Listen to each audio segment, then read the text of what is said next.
इस दुनिया में ऐसे लोगों की कोई कमी नहीं जो यह ना जानते हो कि उनकी समस्या क्या है। आज के इस जीवन में देखा जाए तो हर किसी जीवित व्यक्ति की अपनी समस्याएं हैं। हर कोई व्यक्ति अपनी उलझनों में उलझा हुआ है। बच्चों को अपने खिलौनों के खोने की समस्या है तो दूसरी तरफ बूढ़ों को अपने बुढ़ापे की। यहाँ तक कि कई शोधों में यह भी पाया गया है कि सबसे ज़्यादा समस्या युवाओं के पास होती है। अगर राह चलते आप किसी एक व्यक्ति को भी पकड़कर पूछे कि आपकी क्या समस्या है, तो वो भी यही कहेगा कि कोई एक समस्या हो तो बताऊं। यहाँ तो समस्याओं का अंबार लगा पड़ा है। किसी को नौकरी के ना मिलने की समस्या है तो किसी को नौकरी के जाने की। किसी को प्रमोशन ना मिलने की समस्या है तो कोई अपने सहकर्मी को सफलता कैसे मिल गई इस बात से परेशान है। शादी ना हो पाना, पति पत्नी का आपस में ना बनना। गौर से देखा जाए तो हम सब कहीं ना कहीं किसी न किसी समस्या से घिरे हुए हैं, या यूं बोले कि समस्या हमारी जिंदगी का एक आंतरिक अंग बन चुकी है। तो चलिए बौद्धों के द्वारा सुनाई जाने वाली और बहुत ही प्रचलित इस छोटी सी कहानी से समझने की कोशिश करते हैं कि आपकी समस्या है क्या। वीडियो को अंत तक ज़रूर देखें और चैनल को सब्सक्राइब करना ना भूलें। तो चलिए शुरू करते हैं। बहुत समय पहले की बात है। कुंदनगर में एक बाली सिंह नाम के बहुत बड़े और प्रसिद्ध जमींदार हुआ करते थे। बाली सिंह स्वभाव से बहुत ही दयालु, अहिंसावादी और भगवान में आस्था रखने वाले एक उदारवादी व्यक्ति थे। इतने ज़मीनें, खेत और बगीचे होने के बाद भी वह हमेशा एक साधारण व्यक्ति की तरह ही अपना जीवन व्यतीत करते थे। उनके जमींदारी करने के तरीके से आसपास के गांव के सभी जमींदार प्रभावित थे। एक भरा पूरा परिवार, अनेक वफादार सेवक और पत्नी के साथ उनका जीवन बहुत ही बढ़िया चल रहा था। धीरे धीरे वह बूढ़े भी हो रहे थे। वृद्धावस्था की वजह से बीमारियों ने उनको जकड़ लिया था और वो दिन आ ही गया जब उनकी मृत्यु हो गई। जमींदार की मृत्यु के बाद उनके साथ काम करने वाले लोग, जैसे कि उनके मुनीम, मुख्य सलाहकार और उनके सबसे प्रिय मित्र भी बूढ़े होने की वजह से अब उनके यहाँ से काम छोड़कर अपने घरों में अपना अपना जीवन व्यतीत कर रहे थे। जमींदार के 3 बेटे थे। सबसे बड़ा बेटा भास्कर, उससे छोटा दीपांकर और सबसे छोटा इंद्रनुज। जमींदार के मरने के बाद उसके सबसे बड़े बेटे भास्कर को सभी जमीनों, बगीचों, तालाबों, व्यवसाय और खेतों को संभालने की जिम्मेदारी सौंप दी गई। क्योंकि भास्कर का स्वभाव भी बड़ा दयालु था, मगर अपने पिताजी के जैसी क्षमता ना होने की वजह से और व्यवसाय के ऊपर सही पकड़ ना होने की वजह से कोई भी उसको उतनी इज्जत नहीं देता था जितने की जमींदार को मिला करती थी। क्योंकि जमींदार के वक्त के अधिकतर लोग बूढ़े होने की वजह से काम छोड़ चुके थे। इस वजह से भास्कर के द्वारा लाए गए नए मुनीम, सलाहकार और कई सेवक उसके भरोसे के भी नहीं थे जितने जमींदार के समय में हुआ करते थे। जब भास्कर मुनीम और सेवकों के साथ होता तब तक तो वह सही से काम करते, मगर जैसे ही भास्कर इधर उधर होता सब काम चोरी करना शुरू कर देते। अब तो चोरी की शिकायतें भी आना शुरू हो गई। नियमों के ऊपर सही पकड़ ना होने की वजह से भास्कर को हर रोज इन्हीं आदतों से गुजरना पड़ता था। हद तो तब हो गई जब भास्कर को पता चला कि उसका सलाहकार, कुछ सेवक और मुनीम आपस में मिलकर उसको मारने की साजिश कर रहे हैं ताकि वह तीनों आपस में जमींदार की सारी संपत्ति बांट ले। एक दिन देखकर मुनीम और सलाहकार ने उस सेवक को पैसे दिए जो हर रोज घर से भास्कर के लिए भोजन लाया करता था और उसके खाने में जहर मिला दिया। अब भास्कर की तबीयत खराब होने लगी और वह दिन पे दिन और बीमार होने लग गया। ये बात जब जमींदार के प्रिय मित्र और पुराने मुनीम को पता चली कि भास्कर की तबीयत बहुत खराब है तो वो उससे मिलने गए। उन दोनों को अपने घर में देखकर बीमार पड़ा भास्कर अपना मुंह बनाने लगा जैसे कि वो उन्हें जानता ही ना हो। भास्कर का ऐसा आचरण देखकर पुराने मुनीम और जमींदार के मित्र दोनों को बहुत बुरा लगा, लेकिन फिर भी उन्होंने भास्कर से पूछा, बेटा ये तुम्हारी तबीयत को अचानक से क्या हो गया? सुनने में आया है कि व्यवसाय में भी तुम्हें बहुत घाटा हो रहा है। तुम्हारे पिताजी के समय तो कभी ऐसा नहीं हुआ। तुम्हारे साथ ऐसा देखकर बहुत दुखद महसूस हो रहा है। दोनों भास्कर से पूछते हैं, बेटा तुमने बीमार होने से पहले क्या खाया था? भास्कर ने बताया कि उनका एक सेवक उसके लिए भोजन लाया था, बस वही खाया था। वह दोनों बोलते हैं, क्या हम उस नौकर से मिल सकते हैं? उस पर भास्कर बोलता है कि उसको तो हमने कब का नौकरी से निकाल दिया। वह दोनों बोलते हैं कि क्या हम बही खाता देख सकते हैं? पहले तो भास्कर अपना मुंह बनाता है, मगर बाद में बही खाता उन दोनों को दे देता है। बही खाता देखकर जमींदार के सलाहकार और मित्र दोनों को कुछ गलत प्रतीत हुआ, जैसे कि कुछ हेरा फेरी की गई है। तो इस पर वह दोनों बोलते हैं, भास्कर बेटा, क्या हम तुम्हें कुछ सलाह दें? तो अचानक से भास्कर भड़क जाता है और बोलता है कि आप अब दोनों बूढ़े हो चुके हैं, आप दोनों सठिया चुके हैं, आप मुझे मेरा काम ना समझाएं। मैं यहाँ बीमार पड़ा हूँ और आप मुझे व्यवसाय के पाठ पढ़ाने की कोशिश कर रहे हैं। आप दोनों यहाँ से जा सकते हैं। ऐसे कटु शब्द सुनकर वह दोनों वहाँ से चले गए। इधर भास्कर और बीमार होने लग गया और एक दिन भास्कर की मृत्यु हो गई। भास्कर की मृत्यु के बारे में जब जमींदार के पुराने मुंशी और प्रिय मित्र को पता चला तो उन्हें बहुत दुख हुआ, मगर उन दोनों की खुद की तबीयत खराब होने के कारण वह जमींदार के घर नहीं पहुंच पाए। उधर सबसे बड़े भाई की मृत्यु के बाद उसके छोटे भाई दीपांकर को पूरे व्यवसाय की बागडोर सौंप दी गई। जब दीपांकर को व्यवसाय और जमींदारी की सारी बागडोर सौंपी गई तो स्थिति और भी खराब होने लगी।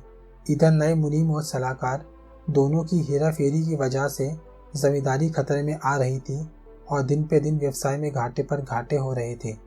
इधर जब जमींदार के वक्त के मुंशी और मित्र दीपांकर से मिलने आए तो दीपांकर ने यह कहकर उन्हें वापस भेज दिया कि अब उन्हें कोई ज़रूरत नहीं है। और इस तरफ नए मुंशी और सलाहकार अभी भी हेरा फेरी करना नहीं छोड़ रहे थे और एक दिन वह दोनों दीपांकर को मारने का षड्यंत्र रचने लग गए। एक दिन जब दीपांकर बही खाते देख रहा था तो उसे कुछ खातों में कुछ गलत नजर आया, तो उसने मुंशी को बुलवाया और पूछा कि ये घाटे किस वजह से हुए। तो इस पर मुंशी दीपांकर को समझाने लगा और बातें बनाने लग गया। मुंशी की सारी बात सुनकर भी जब दीपांकर को मुंशी की बातों पर विश्वास नहीं हुआ तो उसने सलाहकार को बुलाया और पूछा, आपको क्या लगता है कि ये घाटे किस वजह से हो रहे हैं? तो इस पर सलाहकार बोलता है कि आप मुझे कुछ समय दीजिए, मैं पता लगाता हूँ।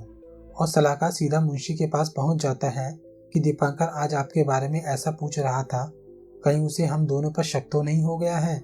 मुंशी बोलता है कि हम एक काम करते हैं, हम दोनों किसी सेवक पर हेरा फेरी करने का अपराध डाल देते हैं और इसके बदले हम उसके घर वालों को बहुत सारा धन दे देंगे और तब तक हम दीपांकर को रास्ते से हटा देंगे। फिर क्या है, यह सब कुछ हमारा। और अगले दिन वह दोनों एक सेवक को दीपांकर के पास ले जाते हैं और बोलते हैं कि सब कुछ इसी का करा हुआ है, इसने ही हमें गलत जानकारी दी और इसने ही मुंशी जी को फंसाने की सारी साजिश करी थी, जिसकी वजह से मुंशी जी भी फंसने वाले थे। दीपांकर सलाहकार की बातों में आ जाता है और इधर मुंशी और सलाहकार दोनों फिर से दीपांकर को मारने की साजिश करने में लग जाते हैं। एक दिन वह दोनों व्यवसाय के बहाने से दीपांकर को ले जाते हैं और रास्ते में जंगल से निकलते वक्त मुंशी और सलाहकार अपने सेवकों की सहायता से दीपांकर को मरवा देते हैं और घर आकर सभी परिवार वालों से बोलते हैं कि दीपांकर रास्ते में हमसे भटक गए और कुछ डाकुओं ने उन्हें मार दिया।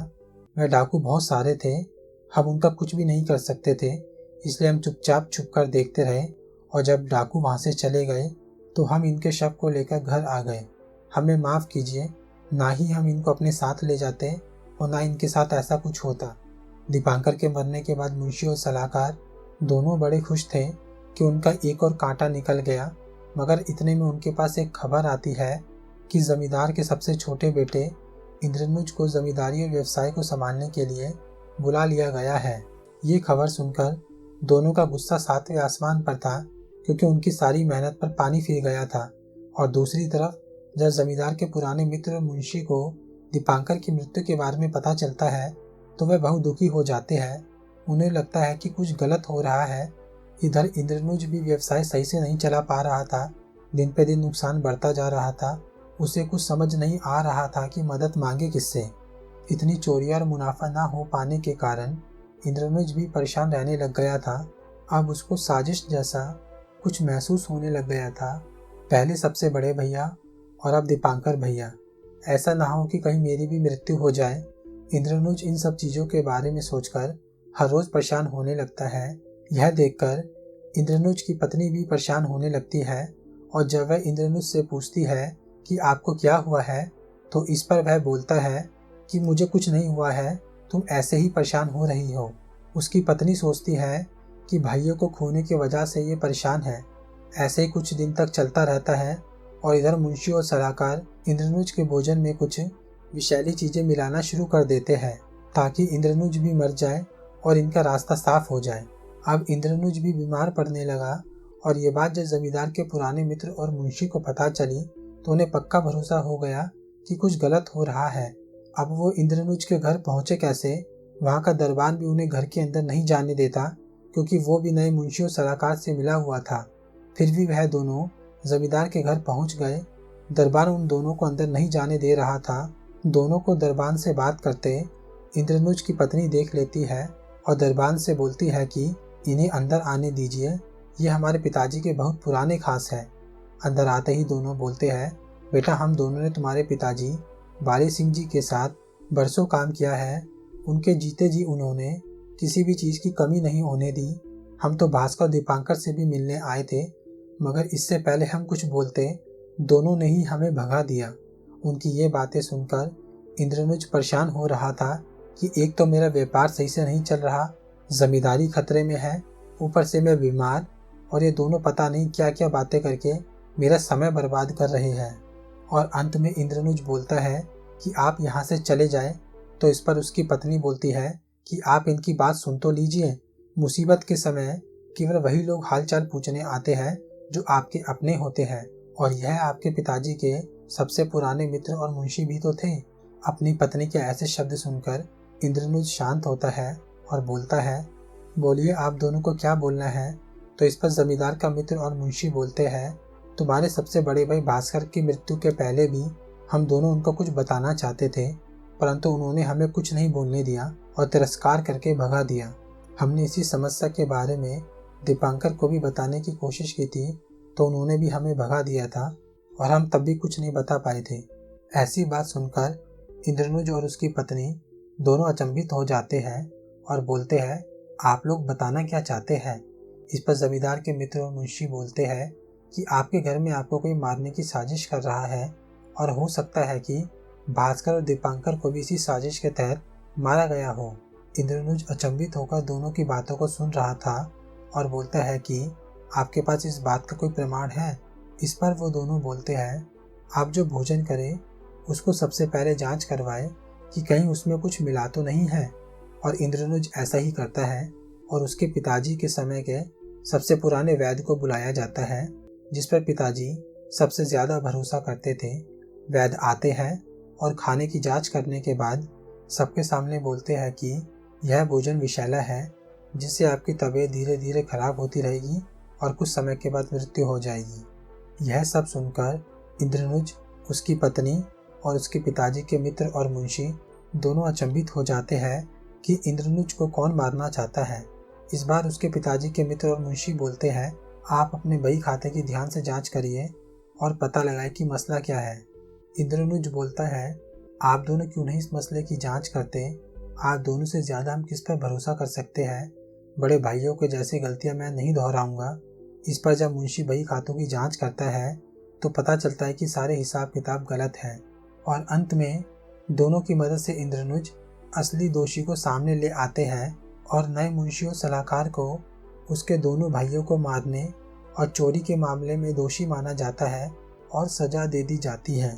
इस कहानी से हमें यह शिक्षा मिलती है कि जमींदार का सबसे बड़ा बेटा भास्कर काम को सही से करने में सक्षम नहीं था और ना ही उसने इस समस्या का हल निकालने की कोशिश की। ऊपर से उसके बनाए हुए नियम को उसने इतना आसान बना दिया था कि किसी के लिए भी उनके नियम को तोड़ना बहुत आसान हो गया था, जिसका फ़ायदा मुनीम और सलाहकार लगातार उठाते रहे। और जब भास्कर को यह पता चला कि कोई उसे मारने की साजिश कर रहा है, तब भी उसने इस बात को नज़रअंदाज कर दिया। ऊपर से जब उसकी मदद के लिए उसके पिताजी के मुंशी और मित्र आए तो उनकी भी बेइज्जती करके उन्हें भगा दिया, जिसके कारण भास्कर को अपनी जान से हाथ धोना पड़ा। अगर भास्कर समस्याओं को थोड़ा ध्यान से देखता तो उसे अपनी जान नहीं गंवानी पड़ती। यह गलतियां दीपांकर ने भी दोहराई और उसे भी अपनी जान से हाथ धोना पड़ा, परंतु जमींदार के सबसे छोटे बेटे ने अपनी पत्नी की सहायता से ये गलतियां नहीं दोहराई और अपनी जान खोने से बच गया। दोस्तों, हर समस्या की एक अवधि होती है। कोई भी समस्या स्थायी नहीं होती। यह समय भी गुजर जाएगा, चाहे वो अच्छा हो या बुरा। आपके पास जो भी समस्याएं हैं वह सभी गुजर जाएगी और लंबे समय तक कायम नहीं रहेगी। किसी भी समस्या को कभी कम ना आंक कर उसको गंभीरता से लेते हुए उसकी जड़ तक पहुंचने की कोशिश करें ताकि आप उसको जड़ से समाप्त कर सकें। अधिकतर लोग जो समस्याओं से घिरे होते हैं वे समस्याओं को कभी गंभीरता से नहीं लेते, बस उनके बीच में रहकर जिंदगी को कोसते रहते हैं और जैसे चलता है वैसे ही जिंदगी जीते चले जाते हैं।